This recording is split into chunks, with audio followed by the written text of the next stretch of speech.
મહેસાણાના વિજાપુરના રણાસણ ગામની ઘટના રણાસર પટેલ આરકે હાઈસ્કૂલમાં વિદ્યાર્થીની સાથે છેડતીનો પ્રયાસ. વિદ્યાર્થીનીના પરિવારજનોએ 3 વ્યક્તિઓ સામે વિજાપુર પોલીસમાં ફરિયાદ નોંધાવી. વિદ્યાર્થીનીનો ભાઈ ઠપકો આપવા માટે પહોંચતા શાળામાં બોલાચાલી બાદ મારામારી થઈ હતી. આચાર્યની ઓફિસ સુધી પહોંચી વિદ્યાર્થીનીના ભાઈ પર હુમલો કર્યો.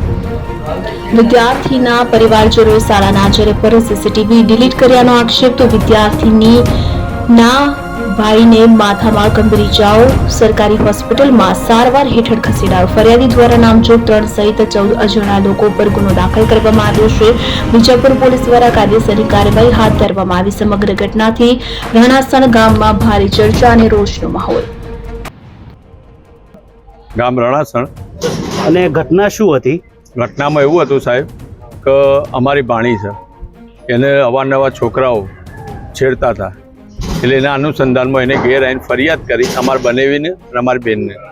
એટલે અમારા બનેવી બેન નોકરી કરે અમારી જેવી, એના અનુસંધાનમાં એનો ભાઈ આવ્યો અમારા ભાણે, અને એની સાથે એના 2 મિત્રો હતા. એટલે આ 3 જણા આવ્યા અને વાત કરતા હતા, અને આમાં પેલા છોકરા મળ્યા જે છેડતી કરતા હતા એ અમારા ભાણીને. અને એના અનુસંધાનમાં એ લોકોએ ઝપાઝપી કરી અને ઓફિસમાં લ્યા. અને ઓફિસમાં કે પ્રિન્સિપાલ સાહેબને વાત કરીએ, એટલે પ્રિન્સિપાલ સાહેબની ઓફિસમાં પેલો બીજા લોકોને બોલાયા બહારથી, અને અસામાજિક તત્વ જેવું થઈને અને મારામારી કરી ઓફિસમાં. અને કેમેરા છે, સીસીટીવી લાગેલા, પણ 10 થી 12:30 વાગ્યા સુધીના સીસીટીવી કેમેરા બંધ કર્યા છે.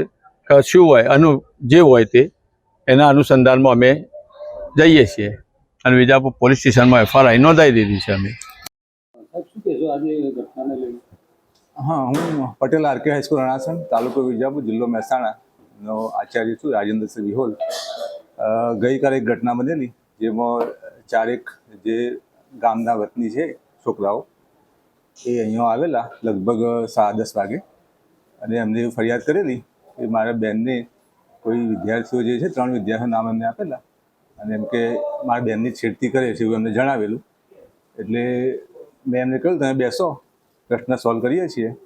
પણ મીનવાઇલ બહાર રોડ ઉપર કંઈક ઘટના બનેલી, અને રોડ ઉપર જે છે તે ગામના લોકો અને વિદ્યાર્થીઓ જે છે બહુ ભેગા થઈ ગયેલા. અમારી સ્કૂલના છોકરાઓ અને ગામના લોકો અને બીજા કંઈક બહારથી પણ આવ્યા હશે, એ લોકો ભેગા થઈ ગયેલા. એટલે એમને શાંત પાડવા માટે હું અને મારા કલીગ જે છે ભણાસ સાહેબ, બંને બહાર નીકળ્યા અને વિદ્યાર્થીને શાંત પાડતા હતા. એ સમયે કોઈ ટોળું જે છે ઓફિસમાં ઘૂસી ગયું, અને એમને એ જે છોકરાઓ આવ્યા હતા 4 ફરિયાદ કરવા, એમની સાથે મારામારી કરેલી. જેમાં વેદ નામનો વ્યક્તિ જે છે અમારો ભૂતપૂર્વ વિદ્યાર્થી જ છે, એને માથામાં વાગેલું અને થોડાક ટોકા પણ આવેલા છે.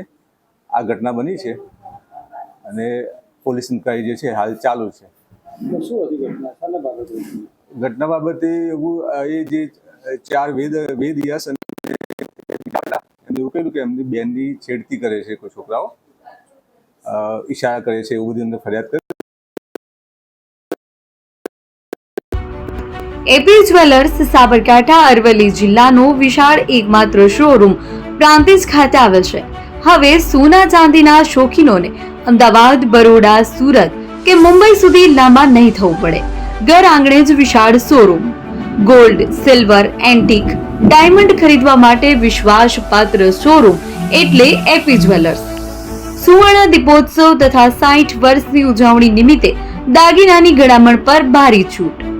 જૂના અને જાણીતા છેલ્લા 60 વર્ષથી પેઢી કાર્યરત હવે નવા રંગમાં અદ્યતન શોરૂમ એટલે એપી જ્વેલર્સ. સોના ચાંદીની વધારે અવનવી વેરાયટીઓ, ડિઝાઇન હાજર સ્ટોકમાં એકમાત્ર એપી જ્વેલર્સમાં જ જોવા મળશે.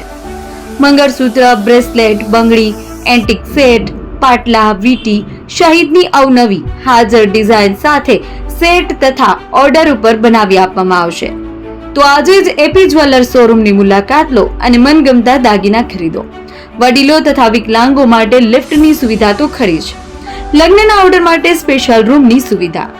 સ્થળ સોનીવાડા નાકા, નવા બજાર, પ્રાંતિજ, જિલ્લા સાબરકાંઠા. Mobile number 9903 04400.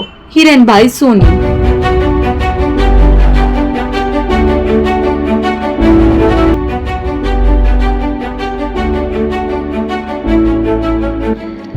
છાસવાલા આવી ગયા છે હવે પ્રાંતિજમાં.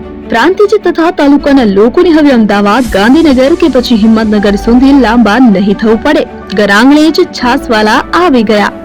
લચ્છી, છાસ, દહીં, પનીર, મઠ્ઠો, ઘી ફેમસ, જેથી જ છાસવાલા નામથી જાણીતા છે.